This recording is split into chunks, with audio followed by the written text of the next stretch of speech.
কিরে সোহেল আর সোহাগ, তোরা দুজন কি রোজা আছু? মহাজন, আসলে আজকে আমি রোজা থাকতে পারি নাই। ও আচ্ছা। এ সোহাগ, তুই কি রোজা আছু? হ্যাঁ মালিক, আমি রোজা আছি। মাশাল্লাহ, যাক ভালো লাগলো।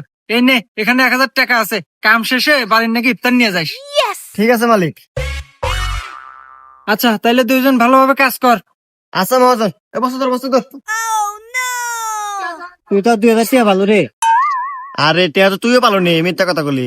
মিথ্যা কথা কছু? তার মানে তুই রোজা নাই? আরে না পাগল, আমি তো রোজা নাই। কিরে, তোরা কেউ কি আজকে রোজা আছু? কি রে মালিক, আজকেও আছে? আজকে আমি ভুল হরমু না, আজকে আমি মিথ্যাটা কমু, দেখতেছি তে আজকে ওতে আছে। হ মহাজন, আমি আজকে রোজা আছি। আর সোহাগ তুই? না মহাজন, হ্যাঁ সাথে চেতন পাই নাই।